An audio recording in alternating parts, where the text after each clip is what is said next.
tense one here for TSM. Already so much pressure on this org, on this roster after the worst year that they've ever had. Last year, they bounced back. They have an incredible end to the split, and they certainly do not want to see that end here today. Yeah, they definitely finished spring strong.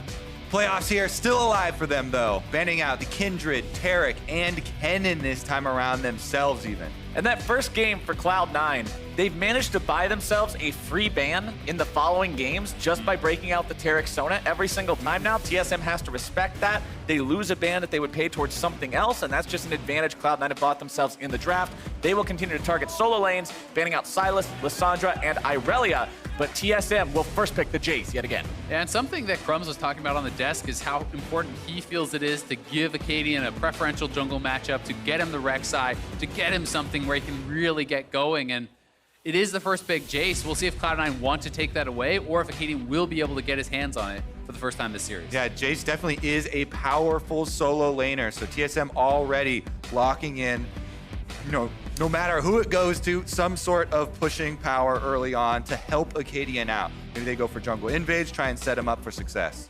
Well, Cloud9 are not too concerned about the Rek'Sai being locked in for TSM. They'll grab the Jarvan for themselves. We know that this could go into the top lane, but could also go into the jungle. Cloud9 thinking about that Akali, also Tahm Kench.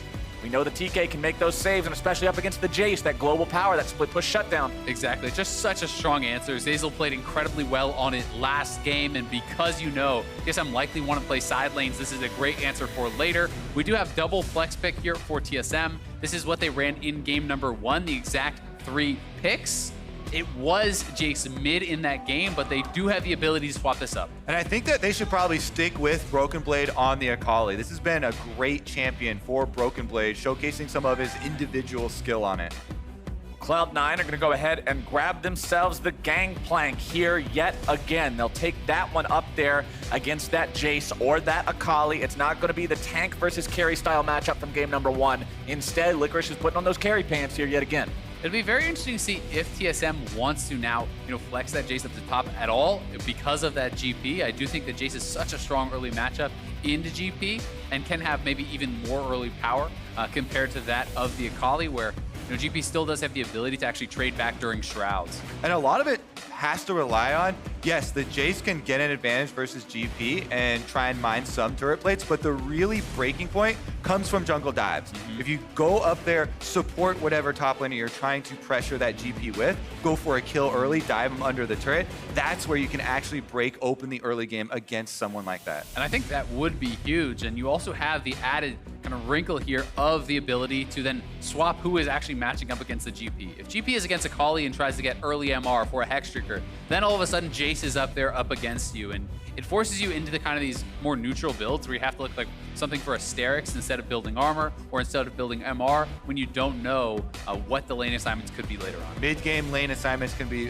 very, very potent here with this type of setup. So far though, already past second ban phase, looking at a possible revive for Cloud9 with the Zilean hover.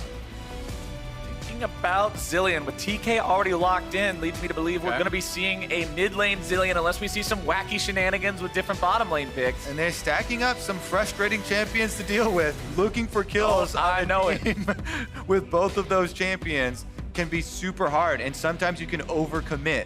It's very easy to punish overcommitments when you have Abyssal Voyages and Gangplank global ultimates coming through to support over diving as well. I'm also so interested to see what Cloud9 is saving their last pick here for. We're assuming it's Nisqy. Is this hinting towards the fact that it's going to be a non-standard bot laner? Sometimes you are looking to see, okay, if they have X, we're going to pick Cassio here. We're going to do something different. And if that opportunity does arise, is Nisqy willing to play the mage, as he has shown a couple of Cassio games already this split? And Zeyzal has used a bottom lane Zilean support before too, so it could be something along the lines of an extra stun going bottom lane and a double mage bottom lane, something of the like there. They could throw a curveball and have Nisqy play something else. Well, Zven is going to be on the Ezreal here this game for TSM. You're going to see Smoothie on the Alistar, so very hard to get on top of this AD carry with Alistar peeling for him. Also, Ezreal's natural inbuilt mobility. as the pick for Cloud9 will be the Jinx. What is scarier than a 1v9 hyper carry? A 1v9 hyper carry with TK and Zilean. And I actually love this. When they're going to lock in something like Ezreal that needs time to actually build up, does not have a super punishing lane, you can kind of just outgreed them, right? You can just say, all right, you're scaling up with the tier, I'm scaling up with an Infinity Edge. And the important thing to remember, you've only got tier for one eye now, Azael. You cannot double stack the tiers anymore. That was removed. So the Ezreal hyperscaling with both the Seraphs and the Muramana will no longer be available. The Jinx will definitely pop off harder in late game fights. Yeah, I think a lot of the action, especially early in the game, is going to be centered around these solo lanes. TSM going back to the same picks that they started out this series with for those solo lanes and for their jungler. This time around, it's about, can you execute on the top half of the map early on? And it is going to be that Jayce going up to top side, not mid lane for Bjergsen this time around, will find that GP matchup definitely preferential. We saw how Broken Blade could pop off in the 1v1 in game number 1. You want to see him have that success, be working well with Akaadian, and see Akaadian have a bounce back game here for TSM to regain some momentum. And TSM, the time is now. Their backs are against the wall. It is match point for Cloud9. The reverse sweep is the only way you walk away with a win here and find that ticket to St. Louis. Otherwise, it'll be Cloud9 boarding the plane and making their stride, trying to find that fight for that playoff title that they've been wanting to get for so long. We heard from Sneaky earlier about it, but you can see so many TSM fans in the audience here today too. They would love to see us play some more games of League of Legends. The pressure is incredible in here. Broken Blade doing very well for TSM. Akaadian in his first playoffs. Smoothie versus his old home, Cloud9. And they have to start now. They have to win this game to continue the series. So interesting to see Zeyzal going for the Glacial Augment in this game against so much burst damage. I was kind of expecting to see a Guardian, but I do think Glacial Augment can be very powerful against champions such as Gragas and Alistar, who have to kind of hard commit on the dive and then have such an impossible time getting out against the TK. And going up against such a difficult assassination target in a Jinx that has all his support, Bjergsen's work will be cut out for him. But he's on quite a carry champion on this Akali for his 100th LCS playoff game, the first player in LCS history to achieve this milestone. And how cool would it be for him and TSM for a win here to be what keeps them in that game, in that series? This guy has been synonymous with success in the LCS. Many MVPs, so many titles. He has been here, he has done it all. To be the first player to reach 100 games in the playoffs is indicative of that success. He's got an entire handful of championship rings so far with how often he has won the North American LCS, and managing to come back in this series would give him an opportunity to go for number 6, but they've got to get through Cloud9 first. As the minions collide, we'll see them trading back and forth here in the mid lane. Both junglers are going to start on the same side of the map this time, so we may not see the vertical jungling we have previously. Yeah, all right, we're gonna have a quick transition for Akaadian down to the Krugs as well with Gragas. You can get level 3 off of just red Krugs and the bottom scuttle. There has been a defensive ward put by the C9 bottom lane to see that entrance into the river. So once Akaadian does move over this way, then they will have an early alert. Svenskeren is going blue Gromp scuttle though, and is gonna beat him to the punch. We'll see if they actually walk over the wards and walk into this, because it could once again be Svenskeren and C9 jumping to an early jungle lead. Not going to be the case as Akaadian does double back, goes through to the Raptors.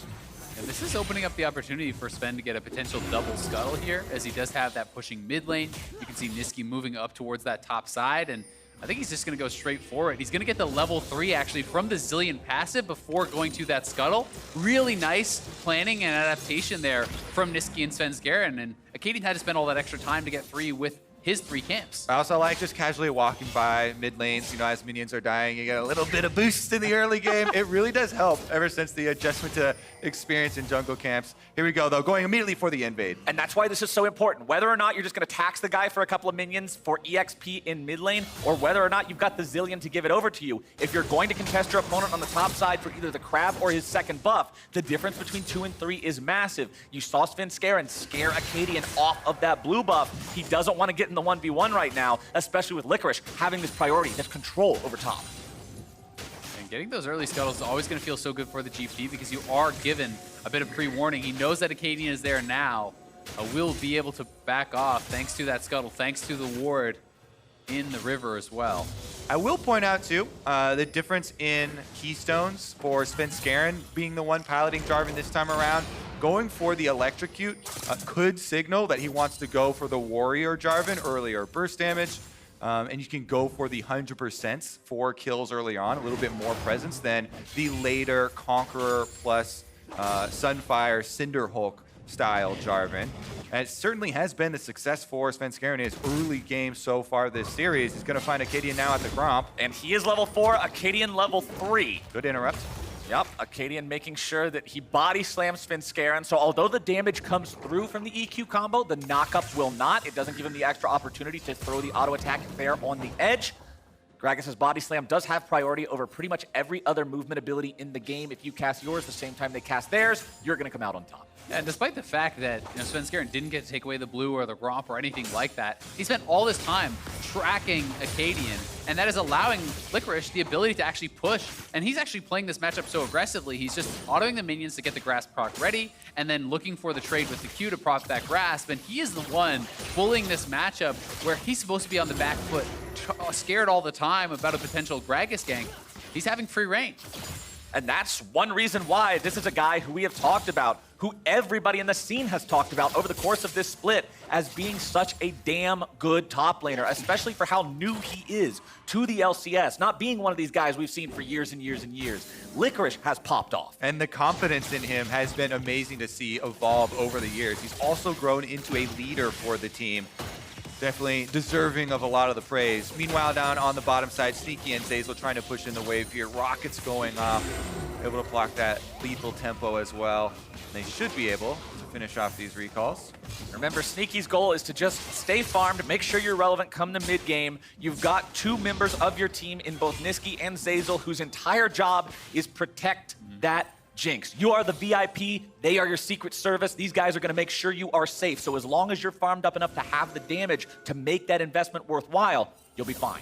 And not only is it the revive and the safety brought from that Tahm Kench, I just think that the speed up from Zilean is so enormous, allowing Jinx to dodge in and out of these fights, get additional hits off with the rockets, and that in combination with the Jinx passive, get excited when you do get a kill, can make it so threatening for these squishy members on the side of TSM, because we're not expecting any true tank whatsoever to come out from them. We're expecting an AP Gragas. We're expecting all these squishy members. Yeah, once again, it's TSM looking for a more split map. They have a lot of individual possible plays they can create. Ezreal's very safe at peeling for himself, where the solo laners can create things. But C9 do have a lot of possibility of bringing their champions together. It's always what you want to look for with a Zilean team, grouping up a bit more. Yeah, as fun as it is to run around in circles really fast and ult yourself so you don't die, Zilean would much rather help his teammates facilitate their own combinations in the team fights as Bjergsen continues to farm up here in the mid lane, finding himself some nice little trades against Nisqy, going into the smoke to get more energy back. Nisqy not going to be taken low enough to be forced to use his ultimate, but Bjergsen definitely maintains control here in this mid lane as Akaadian finds Svenskeren in the jungle, throws down a couple of wards, trying to keep track of him. Remember, it's been Svenskeren who has popped off in both these past couple of games in this series. He's been the one really pressing Cloud9 forward and being this leader, getting himself into the fights, finding the opportunities to make the plays, and if Akaadian can keep him a bit more under control, that might be a big factor in TSM coming back. Svenskeren does land the smite there, does get the level 6 for his Jarvan, but mid lane, Akaadian looking for Nisqy here. An early ult comes out from the Zilean. He'll walk away, but because he doesn't actually die, he won't receive any sort of healing. Remember too, about the Akali E, if Bjergsen is able to get Nisqy to pop his ultimate early, and then you get one of those E's on him as he's trying to run away, you can go in later, wait for the duration to fall off. Not going to be the case that time around if they use it early on in the trade, but definitely something to watch out for. Timing is so important with Zilean. It really is. It's target selection and timing, or else the champion is almost useless. And I think that it was an intelligent early ult from Nisqy, because there's a Predator Gragas walking in the side. If you get hit by a body slam flash, you're going to die before the ultimate comes out. So giving the respect to TSM that could be happening is a worthwhile trade. But he is going to be without that ultimate for a little while, as Zilean does have a reasonable cooldown on it in the early game. But as we all know, once you get to that late game, it can start coming out multiple times per fight sometimes. Yeah, the late game Zilean ultimate on about a 30-second cooldown. As you can see, Broken Blade putting the damage onto Licorice here in the top side. That Jayce winning the lane as you would expect him to now. Has the serrated Dirk, so as those shock blasts land, it's going to be piercing plenty of armor, none of which has been built yet on Licorice. Sometimes you see players build a little bit of early armor against a Jayce to sort of nullify the lethality. That will not be the case here. Svenskeren and Zeyzal heading into Svenskeren's topside jungle. He knows that Akaadian's been looking at this part of the map, so he wants to bring backup in case he's getting invaded. Well, there isn't the early armor here. We kind of talked about the ability to actually swap around lane assignments for TSM. So I think going a more middle of the road, kind of tanky build through health makes a lot of sense. And grabbing Doran's Blade, the early Ruby Crystal, is going to give him kind of more tankiness in that lane. Because if you itemize too heavily towards armor, all of a sudden Bjergsen could show up to your lane and say, where's your magic resist, bro? Yeah. Also, something we're seeing right now as the bottom lane's got their support recalls off, Zeyzal did go over to the top side of the map, possibly threatening some map movement up there with the Abyssal Voyage on the top side if TSM did go aggressive. Not going to be the case, though. They continue defensive play, wards on their own side of the map primarily. And I like seeing these farming ults coming out from Licorice's Gangplank. Sometimes you see players be afraid to do this, especially when you compare pro play to like a solo queue type of environment. They always want to save the ulti to make some kind of a play, try to snipe a kill, but Licorice recognizes the importance of utilizing it to maintain wave control, not lose too much presence in there as he is going to fall behind further and further in that lane. Instead, just wants to make sure that he stays rather equalized, as Svenskeren has found his way onto the Mountain Drake and will look to take that one down. Yeah, this should be C9's because there's been a recall from Akaadian, and Broken Blade on the top side doesn't have teleport back yet ready. So C9, control wards go down, vision turns off for TSM, and they should be able to secure this Mountain Drake. No tormented soil to come through the wall.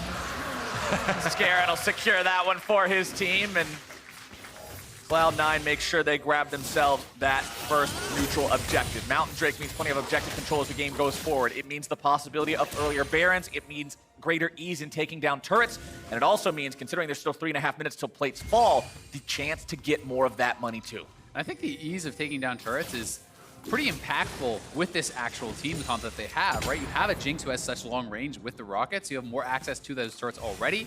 Tahm Kench can be standing behind you in case of any impending engage, and that can be fairly impactful, but it's going to be TSM trying to play to their strong side of the map. Ghostblade completed already for Jayce. He should be running that lane with that early item completion. They're going to use that to try to take this Rift Herald. And there's still plenty of time to use the Rift Herald to get some money off of turret plates. You can even almost finish off that top turret on that side. Broken Blade has been whittling away at those plates himself. Only 3 left. And that's where I'd love to see them use it. I mean, not only can it be a big advantage for Broken Blade himself, but that can unlock him from that top lane to start invading the top side of the jungle, with Akaadian, pressuring Svenskeren, taking over that quadrant of the map and threatening roams to mid lane as well. So we'll see. You can see Svenskeren is up there trying to be ready for any sort of potential play and defend this turret with him. We'll see if they're going to be able to hang on to it. Looks like Akaadian coming too. Broken Blade hanging out in this brush. Trying to get himself away now. Svenskeren shows up. Broken Blade's just trying to buy enough time for his jungler to get there. Svenskeren makes his way forward. EQ combo is down. Predator popped by Akaadian, who's able to find some damage onto Svenskeren. There goes the cask as well. Svenskeren trying to now drop the Cataclysm to turn things around, but it's first blood over to TSM. What a patient play there from TSM. They get a huge amount of momentum on top side, get the kill in the 2v2, activate the Rift Herald. That tower is going down. Exactly what the doctor ordered here for TSM. You shut down the enemy playmaker, make sure he doesn't get off that fantastic start he has the past couple of times. You get your split pusher ahead, you get Akaadian in the game, you have Shelly marching down the top side. This is what they needed, and why not throw Bjergsen nearly killing Nisqy in the mid lane into it as well? And it's just when they need it. Backs are against the wall here. This is a must-win game for TSM, and you have to commend especially Broken Blade and Akaadian for their growth over the split. Early on in the split, they failed those 2v2 plays, but now they're coming out on top. They're much more patient. They got the summoner spell advantage and the kill. First blood as well going to the Jayce, and here this is one more time. C9 was aware of where he was. You can tell that from the barrel chain, but Broken Blade goes in, he buys time with the Ghost Blade, jumping away, getting back to Akaadian, who then comes in, and they're able to actually find the right target, and it's a great ult to split up the two members. Yep, gonna knock back Svenskeren. He then doesn't have any option except for ulting in and trying to flash away, but Broken Blade finds the follow on the Jayce. They get the turret afterwards, and they have to keep up the tempo here. With top side in their advantage, they're sending Broken Blade back to top to push the minion wave one more time, then try and turn up the pressure and go for the invade. And TSM is winning in farm in both the solo lanes. The jungle is pretty even. The bottom lane is even, but you've got Klepto versus not Klepto. And when you combine that with the fact that they've got plates, that they managed to get first turret, this team is 2,000 gold up. This is a very nice early lead for TSM. Certainly is, and we'll see if they can continue to push that forward. You want to be snowballing that. You don't want the game to be stalling out against Jinx, Zilean, GP. That is a terrifying composition later into the game, and now C9 looking to make a play, but there's more TSM members here. Smoothie rotating up first, making sure TSM maintains control over the river, and that means Akaadian gets to secure the Scuttle Crab, as Licorice is still on his back foot here on the top side, defending the tier 2. Yeah, you definitely have to be careful about over-chasing when there's a Zilean on the enemy team, so not going into any fog of war plays there. Bottom side has consistently been pushing also for Cloud9, and with the threat of the Abyssal Voyage from Zeyzal coming up, these numbers can change quickly. This is what I talked about earlier. That turret falls down, all of a sudden they are in your jungle, they are in your face. Jayce is here, GP. It's very hard for him to follow into darkness against this guy that can 1v1 him if he's off the turret. That's not your jungle anymore. That's Jayce's jungle. You just get to stay there if he happens to let you do it. As Broken Blade is going to find his way onto Licorice. More damage coming in. The Gangplank forced to flash out to keep himself safe.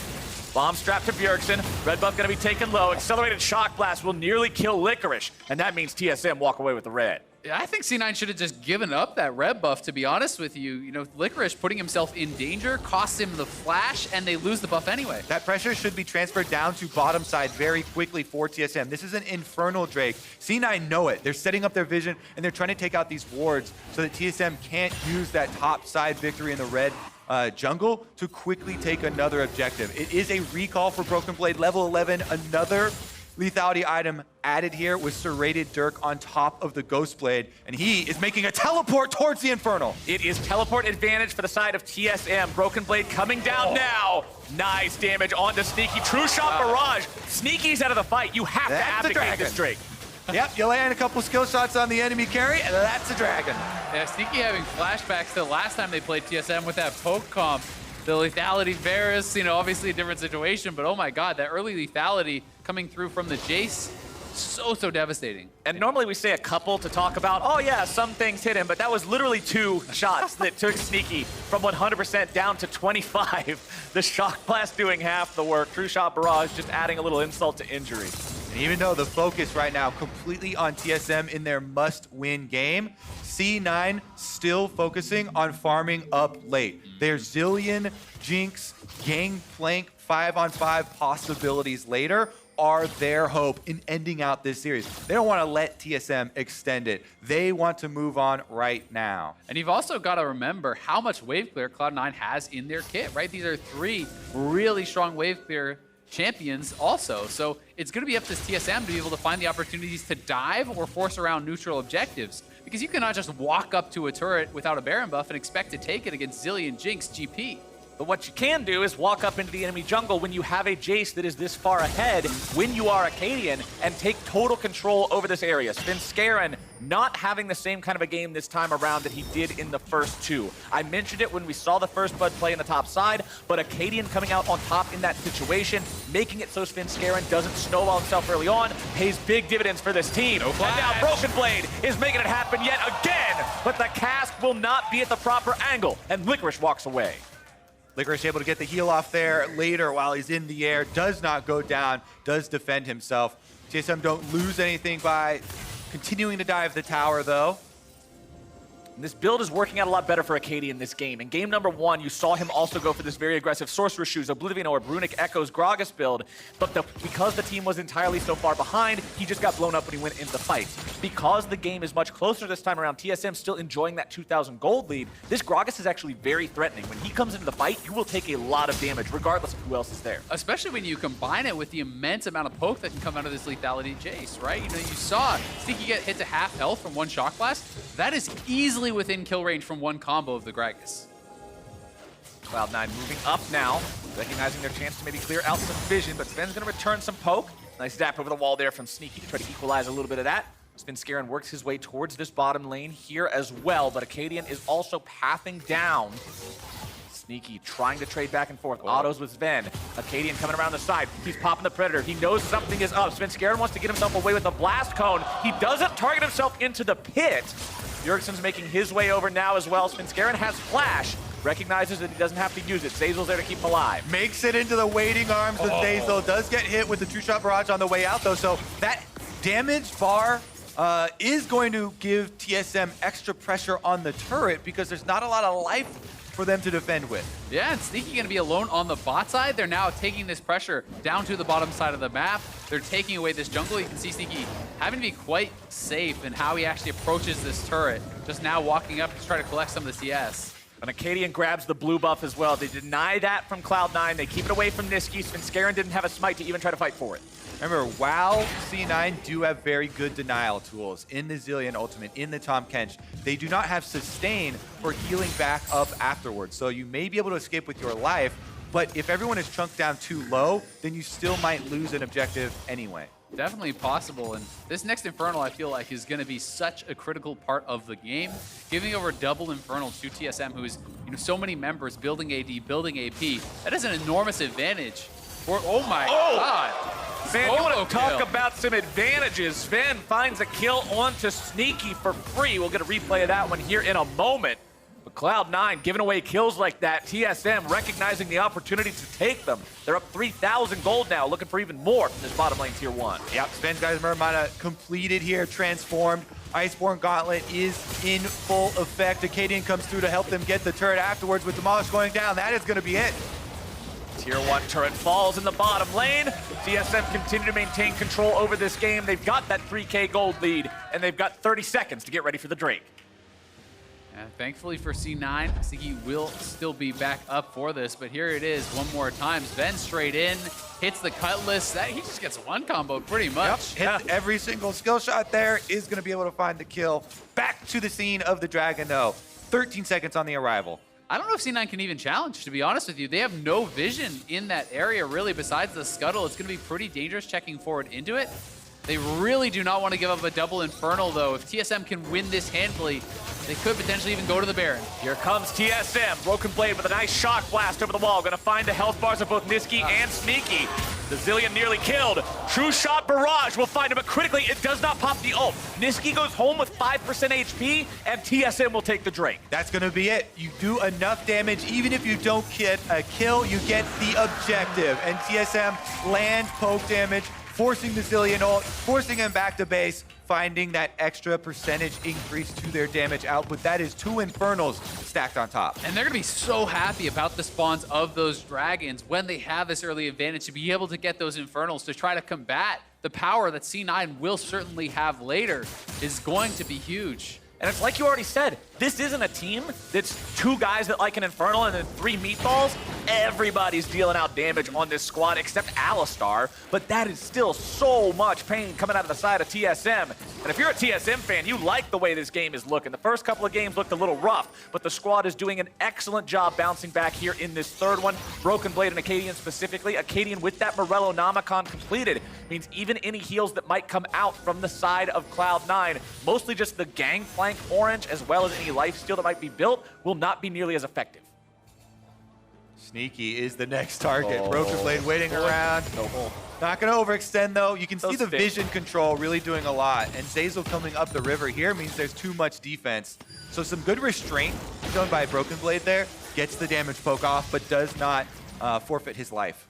Now we got to see how TSM can play around the Baron. We saw Cloud9, how effectively they were able to play that style of game in the last game with this sort of an advantage. It's now TSM who have the stronger positioning, who have the double Infernal, and you want to see them wrest that Dragon control away, wrest that Baron control away. And something that TSM haven't been able to do before, which they are set up to do now, is get side lane pressure. Broken Blade gets attacked, 2v1. All right, Zeyzal's coming in. This is what we were talking about with Tahm Kench being able to punish the split pushers. EQ combo not gonna find the mark, but Sneaky's able to grab himself the kill with the super mega death rocket. C9 get their pick. Abyssal Voyage, so big. Always mentioned. in these split maps. Zeyzal finds it, and that is C9 getting some gold back for themselves. And not just getting gold back for themselves, but they get on the board and they get it on the Jinx. Sneaky is already at 2 items with the Infinity Edge and Runaan's Hurricane. Jinx, one of those traditional crit marksmen that you want to see hit 3 big items, and then she's online. That's sort of a timer that TSM has to be very cognizant of. Yeah, and off of that kill, he has enough gold for another Zeal, so that is very, very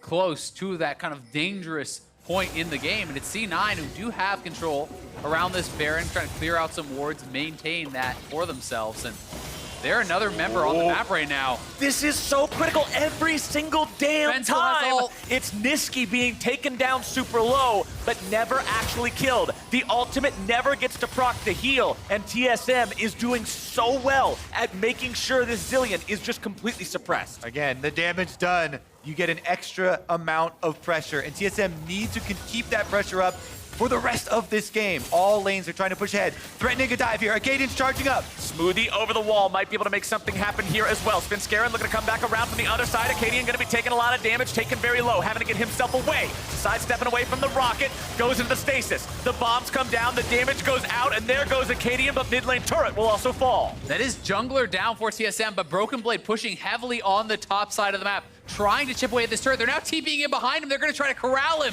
and potentially go for a Baron after. If they can catch Broken Blade here, that'll be a pretty big pick, but Zeyzal's going to be interrupted. He tries to go in with the Abyssal Voyage. Instead, he's going to be taken down. Brought back to life by the power of the Zilean ultimate, but can he get away for a second time? Thick Skin says no. Bjergsen says no, and TSM grabs a kill. Not only did TSM save Broken Blade with that stop, but they also find themselves another kill in the mid lane. Zven trying to get himself away. Already had to pop the flash, getting away from Cloud9 here initially. Coming in. Smoothie trying to stop something. TP going in. True Shot Barrage cutting through Cloud9 health bars. Broken Blade into the back line. Going to be taken down by Sneaky. It's a 1-for-1 trade. It's a bloodbath in the mid lane. Bjergsen gets a double, though. They could actually transition over They're towards going. the Baron right now. There's a ward on it.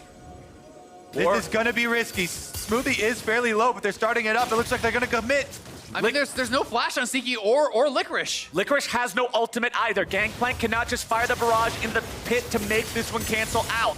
Zeyzal, Sneaky, Licorice moving forward, trying to stop this Baron at about 1/3 HP. Sneaky with a zap over the wall. Akaadian has no stasis. Sneaky fires off the Super Mega Death Rocket. Akaadian having to back himself away. Cloud9 will successfully ward them off the Baron. You can tell the pressure in this must-win game is at an all-time high. Baron down to 3,000 HP there, almost considering committing to it. Such a dangerous situation. They do back off. Let's take another look at how it started, though. Yeah, so Zeyzal had to walk so far up to actually get the range to ult over to top lane. He did not realize TSM was still in the area. So Zven, Bjergsen, Smoothie, they pull the trigger here and look to engage on it. Bjergsen commits, finds the extra kill. On the backside, we know how that one turned out. Look at the determination on his face. Bjergsen incredibly focused. On the backside, though, the Infernal Drake went to C9. And that is so important.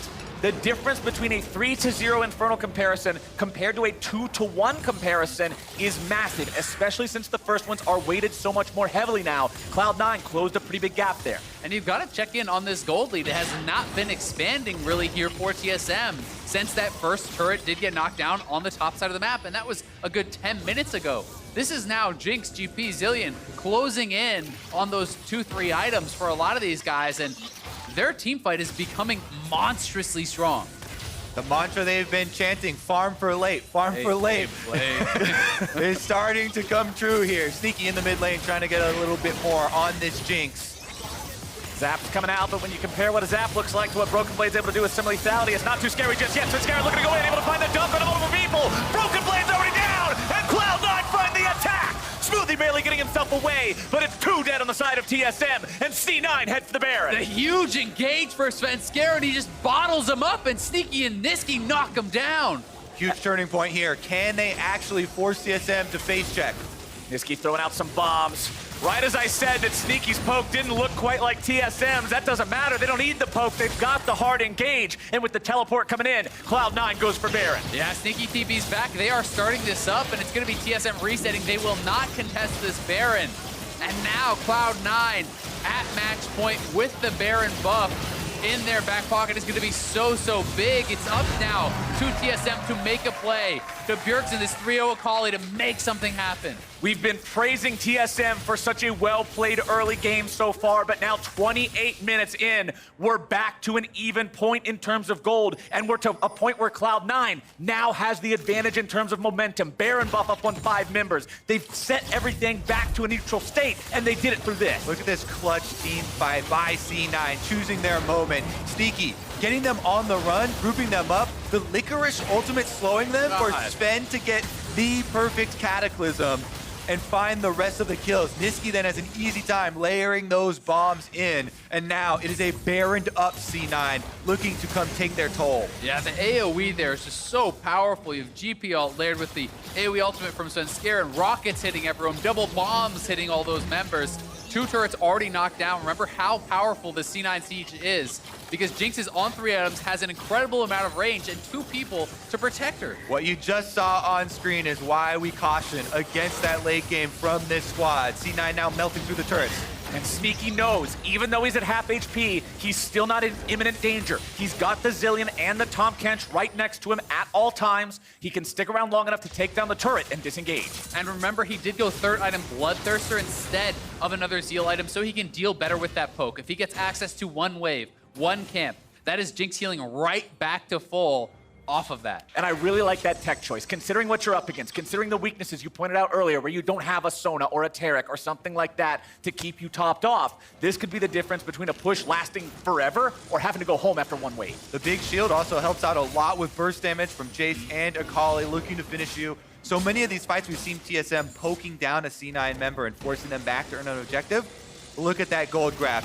The time has come. C9 are taking theirs. They certainly are, but for TSM, you know, they're up against it. This is a must-win game for them. Bjergsen, you have to look at this guy. He's 3-0 on the Akali. He is at a strong point in the game.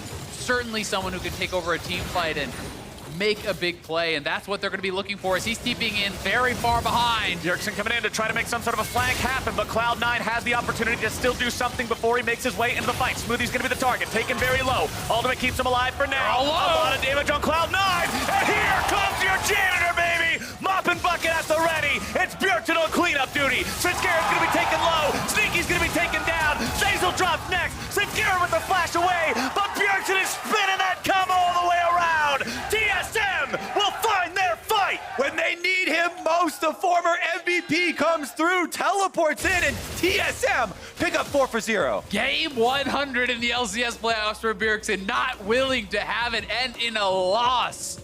Monstrous fight there, but the coordination was not on point for C9. As you watch, the Devour and the Zilean ultimate will be used on Sneaky at the exact same time. And this poke and that overlap of cooldowns set up for Bjergsen's team fight. And before he even gets there, the damage output from TSM setting up these low health kills. This is what Akali loves to see when you arrive late, right? A couple of low health targets goes in for the execute. So much work was done by Akaadian, Zven, Smoothie, buying time and getting those C9 members low. All business here for Bjergsen. That's got ice in his veins, man. And I just want to applaud Smoothie there too, making sure he's just baiting everybody into the fight. He draws Cloud9 and saying, all right, guys, you want to hit the Alistar? And then sure enough, the cavalry arrives and they run him down. Yeah, credit must be given to those who laid the groundwork for that fight. Getting C9 members low. Now, though, that is just some life for TSM. They're still facing a very daunting task here. Jinx getting sped up by the Zilean, throwing crit rockets at your face. And this next kind of wave of neutral objectives coming up is going to be so critical. It's not only the Baron you have to deal with, it is now the Elder Dragon, which is going to be massive for either side. And it becomes more and more complex. TSM trying to play the side lanes, trying to pull them apart and find these difficult to execute on fights. And also now with the option of potentially trading objectives instead of committing to a 5v5. The first 2 games were swift victories here for Cloud9, but Game 3 is promising to be the kind of show that everyone was expecting from this series coming into the semifinal today. So many matchups historically between these 2 teams throughout playoffs at different stages. Many times before they've met in the finals, semifinals as well. Cloud9 want to make this one another victory for themselves. They would love to close this chapter as a 3-0, but TSM will not allow that to happen so easily. All right, Sneaky going offensive again, gets caught. Sneaky's on the front line, immediately going to be ulted by the Zilean. Zeyzal now has to save him when he resurrects, or else there's going to be some trouble. Sneaky's going to be gobbled up. Devourer keeping him alive. Nisqy getting himself away. Sneaky's going to be taken low. Bjergsen still looking to find the damage. He is dominating. Sneaky's in a fight, and Cloud9 is destroyed. TSM find another team fight. 4 more kills for themselves, and Nisqy's on the run. There is a damn good reason this man has played 100 playoff games. Bjergsen is putting the team on his back. He is finding the damage, and he is trying his hardest to get TSM this win. It's because he keeps on winning them and getting deep in these playoff runs, and TSM now looking to potentially crack an inhibitor tower. We'll see how far they can go. Nisqy does have very good wave clear and may want to defend this, but this is, again, feels like C9 maybe getting a bit overconfident there. Sneaky charging in on an Alistar, and Zeyzal was not close enough to actually devour him out. And the Baron is now on the map. TSM transitioning over. They should be able to burn this one down. The death chambers are still in effect for C9. No one around to contest. You started that sentence with the Baron is now on the map, and practically before you're even able to end it, the Baron is off the map. That one is secured by TSM and Akaadian. These guys back in the driver's seat once again, and let's take another look. Sneaky so far forward. Yeah, Zeyzal needs to be right beside him if you're going to try to play that aggressively onto an Alistar. They do drop the Zilean ultimate immediately, but now you're on so much of the back foot. They're all chunked down, and in comes Bjergsen. Yeah, that was a big engage from Smoothie on his former lane partner. And then the execution from Bjergsen. 4 deep in C9 members. Finds the kill, survives, and TSM win the fight. A little bit of a cracked smile there from Akaadian. He knows they're able to find these wins, and TSM now 5,000 gold up again. The pendulum swings back and forth between these two squads, and TSM will now look for a way to use this Baron, push this lead, punish Cloud9 for Sneaky's over-aggression. Fans wanted a 5-game series here, and C9 showing a lot of early domination. There's still life in TSM. And they're coming for the secondary turret first. Should be able to clean this one up. Licorice trying to clear those waves, though. Licorice takes the accelerated shock blast from Broken Blade. Zven needs one more auto attack to take down this tier 2 in the bottom side. Bjergsen will continue applying split pressure here in the mid lane, but Cloud9 lose the tier 2. Also worth noting, all of this vision on this side of the jungle here for TSM. They're trying to set up for a potential Elder. Their Baron will still have a minute left on it when the Elder does spawn. That means that C9 is going to be corralled in their base. That C9 will have a difficult time approaching that potential Elder Dragon. Zven taken down to half HP. Svenskeren is on the side here, looking for maybe the opportunity to find some sort of an engage. Sneaky got hit by the accelerated shock blast yet again, but as you mentioned earlier, Azael, the Bloodthirster shield does a good job at preventing that from really chunking him down too hard. TSM will maintain control. They'll continue pushing up here. Mystic shots flying into the minion lines as Zven takes a little bit of damage, but you just walk right out of the bomb. And with 25 seconds until the Elder spawns, TSM wants to maintain control and then be able to retreat back to that objective. Remember, Elder can be burned down so fast. 16 seconds left on its arrival, and we will have a reset for TSM preemptively. Pushing up the waves, able to gain their vision control, not letting C9 get too much back there. There is one deep ward that they've pinged out behind TSM currently. That is the lone ward providing vision here for C9 around this critical objective. Yeah, my big question is for C9, do you even leave your base to try to contest this? Because if you die, Baron buff is still active. TSM could potentially just end the game. You know, do you have the confidence that, hey, we can just keep picking up these items, keep getting stronger, wait till later? Because I think it's such a dangerous approach for this Cloud9 team. If Bjergsen has completed the death cap, here comes Svenskeren. They are moving up. Smoothie is setting up for a potential flank. So is Bjergsen. Elder Drake already at 4,000 HP. Gangplank ultimate called in from Licorice. This is going to be the fight that could very well determine the game. Smoothie going to be taken down to half HP. Bjergsen going into the back line, looking to maybe take down Sneaky. Going to be revived now by the ultimate from Nisqy.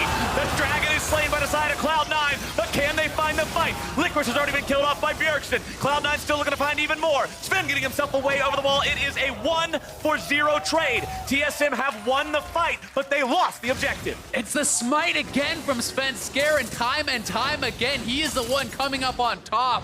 And that was massive, because if they lose that, that could have been a team wipe potentially for TSM. That could have been TSM closing this game. Playoffs are all about clutch plays over big objectives, and he comes up huge in this Elder Dragon smite fight. Both junglers in the pit. Akaadian's gonna run out so he doesn't get bursted down, then Blast going back in. Meanwhile, on the top of your screen, TSM do get the kill onto Nisqy, causing the revive from Zilean to come out. That means they can finish up the second one there. Bjergsen kills Licorice, but the critical play on the bottom side was Svenskeren taking another objective.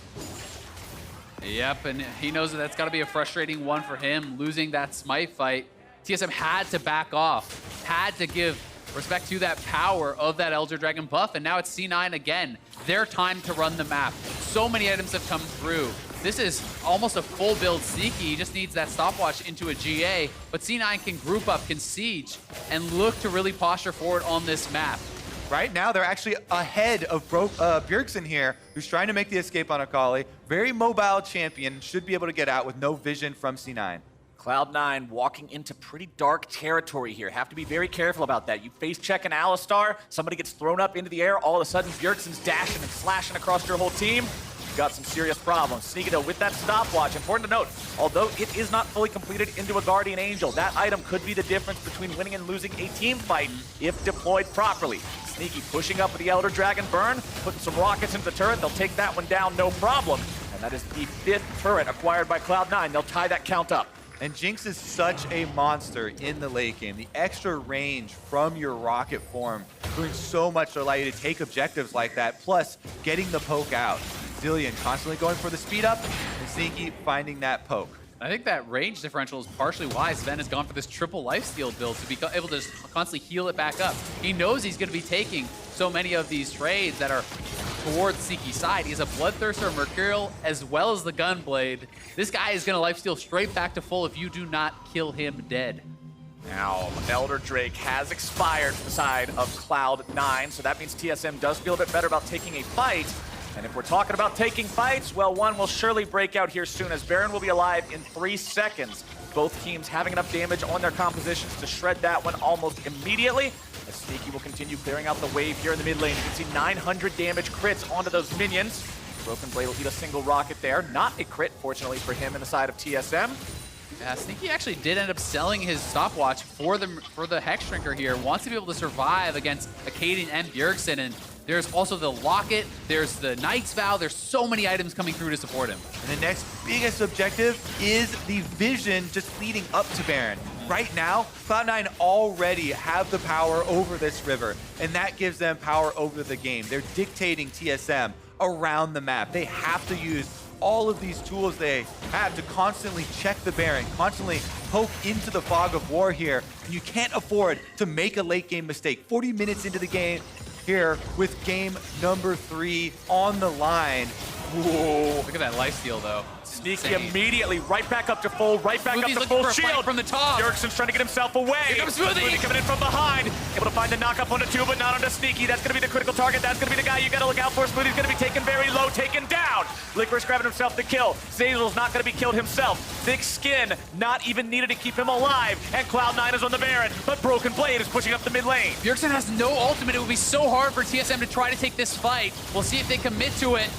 Nisqy's actually tanking the Baron because he has the lifesteal. Akaadian over the wall, going to be eating some crits coming out there from Nisqy. Baron down to about 2k, going to be taken and secured by Svenskeren. Bjergsen thrown up into the wall. Nisqy able to find some damage from long range. The bomb strapped to Bjergsen's head. Svenskeren having to find himself getting away. Cloud9 losing some health. Still looking to find some damage further on to Zven, getting themselves back now into their own jungle. And they will disengage it with the objective. And it is the tenacious Cloud9 controlling the vision around Baron, punishing TSM as they come to try and contest the Baron, finding the objective and not losing a single member in the process. Zven had been getting so much poked down. It looked for a moment like they might have been able to turn it around, and TSM was setting up this potential flank. Smoothie was supposed to come from above right as Bjergsen comes in from the side, but C9 run away from the bulk of the TSM members towards Bjergsen, pushing him out. The extra coordination afforded here really benefiting Cloud9 as the 5 members are able to defend and TSM unable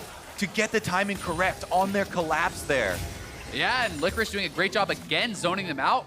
Mind you, this is almost a full build GP. They see the teleport coming in from Bjergsen. Smoothie coming in. Smoothie's looking to isolate Nisqy, but he's going to be gobbled up by Zeyzal. Kept safe for now. Nisqy still looking to find the counterattack. Bjergsen into the back line, trying to find somebody. Licorice already going to be eliminated. Bjergsen Bjergsen now looking to find Nisqy, but he's going to be ulted by the Zilean. Nisqy kept alive, still looking to run and gun. Goes into the resurrection. Svenskeren looking to grab the kill on to Zven. Bjergsen already going to be grabbing the kill on now to Zeyzal as well. Nisqy taken very low. Bjergsen's going to be taken into the stasis. TSM will collapse and destroy Cloud9! Are you kidding me? TSM get the clean ace!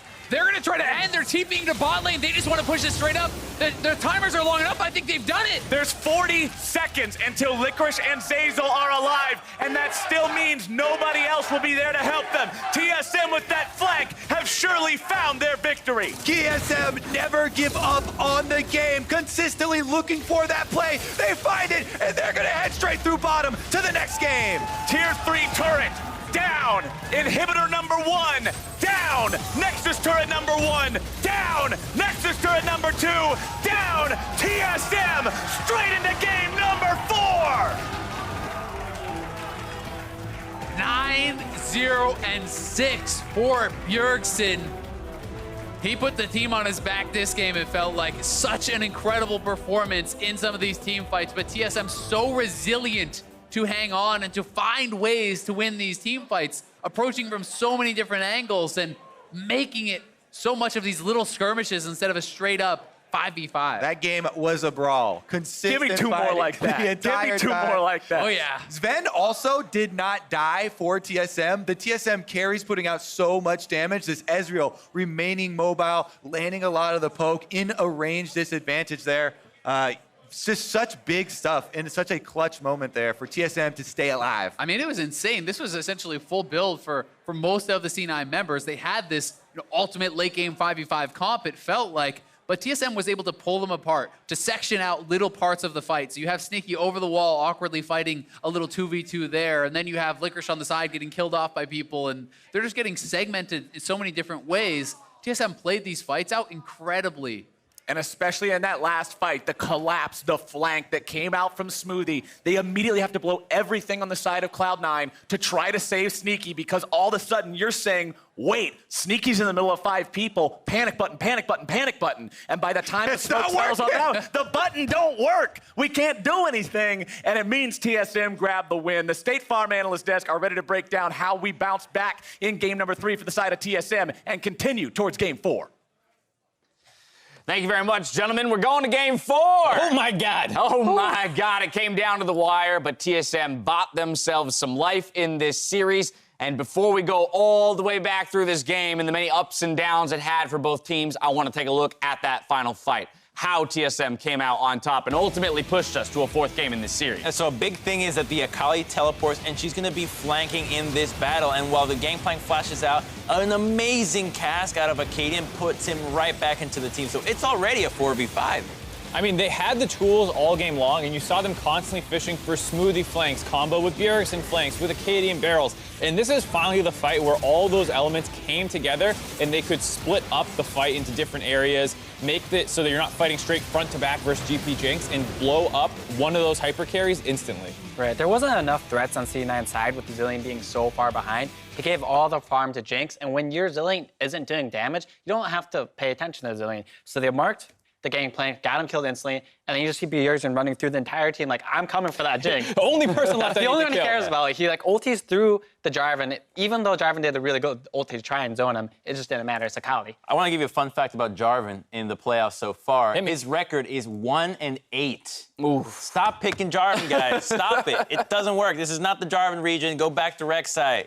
Please. All right, well, we'll have to see if the teams heed your warning there moving in towards that 4th game. But I want to now backtrack through the game here, because for TSM, this was one of those examples of things starting hot for them. It was a slow start, but once the kills started coming in, they built a pretty solid lead. Yeah, I mean, it was not the easy victory, though, because while they had a great early game, they had double Infernal Drake, it started to break down into these, while they do have a skirmish-heavy comp, this is a little too much around the mid lane, and eventually C9 started answering kills back, and from the 20-minute mark until around the 25-minute mark, they didn't grow their lead at all, and over time, this kind of patented C9 big comeback happened against them, and this is why a lot of people were concerned about this matchup for TSM was they seem to stall out a little bit in the mid game. Their engages aren't super clean. And then a team like C9 can grab that and come back into the game.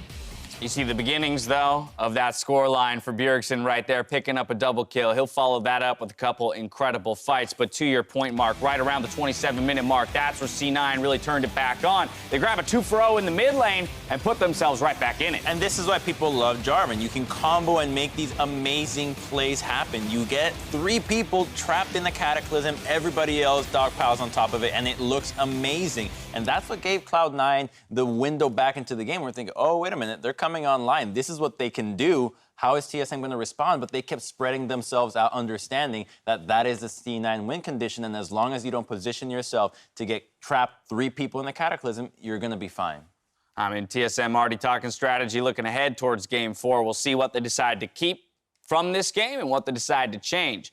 But when we talk about the Jinx getting a couple of those kills there, getting set up now as a late-game carry with both the Tahm Kench for safety and that Zilean for safety, it means that it's going to come down to a player like Bjergsen in his 100th playoff game to make the plays, those aggressive plays, to ultimately pull his team back into it. And what a game for it to be the 100th one with a scoreline of like 9-0 and 7 or something like that. It's insane. This flank, he's coming from literally 10 years away. He teleported to the Gromp, walked all the way over here, and then they have this amazing fight where they're kiting out C9 and taking the fight slow, which is what TSM needs to do. They can't all in. They just need to slowly throw some poke out, get some damage, and then let Bjergsen clean up the fight. And I love the fact that he's not on Corki. Like, Bjergsen is by far away their best player in this game. Probably the best player in the series. I think that's pretty clear. And to be in a champion where he can call his own number, he can hard carry, he can flank, he can engage, he can assassinate people. Like, this is what we need out of Bjergsen for the rest of the series. If TSM's going to have any hope, he needs to be on the proactive champion. Well, I think that they might be trying to put him more on Akali. TSM has come out and said that they think Akali is one of the most broken champions right now. It's a flex for Broken Blade and Bjergsen, and you can see what he can do with it. I'm thinking if I'm C9, maybe it's time to get rid of this champion, because with the zone of invisibility, you're essentially tanking for an indefinite amount of time, and that zone is something that does really well against these protect a single carry composition where you're just not capable of dealing damage. Right. In game 1 and 2, he had very poor lane matchups. The Jayce into Zoe is not favorable for Jayce, and his second lane matchup was not that great either. But with Akali into Zilean, that's a really easy lane for Akali. She gets the free farm. You might not kill Zilean, fine, but you get the free farm, and that's a great lane already. And on the same token, C9, I think, up 2-0 felt like we'll take a late game comp and force TSM to beat us. They beat you, so like, don't go so reactive. They had 0 winning lanes. They had Jarvan that's supposed to be aggressive early, but had no setup in any lane. And they said, we'll sack the early game and we'll go late. And they tried to do that, but TSM beat them. Yeah, TSM with side selection will pop back over to red. So while they win on blue, they're going to go ahead and flip the script here. So I want to talk about that mid lane matchup. Maybe with red side high, what would you want to see TSM do here? Do they just wait for 5th pick, secure Bjergsen the best possible matchup, let the MVP player on your team carry you all the way through to your finals? Right. They keep doing flex picks between mid and top, but it seems that Broken Blade's doing well in top lane, so you might be able to give him just a blind pick there and then let Bjergsen take a stronger carry mid, or at least a favorable matchup, to see what he can do with it. Because with that most recent game that you won, that was almost all on his shoulders. A bit later in the game, early games, other people, but give him a strong matchup. Let your star carry, try and carry, and see how that goes for you. Put a spotlight on the mid lane for this Game 4, as TSM have made clear they're not here to roll over. We'll see if they can reverse the series in Game 4.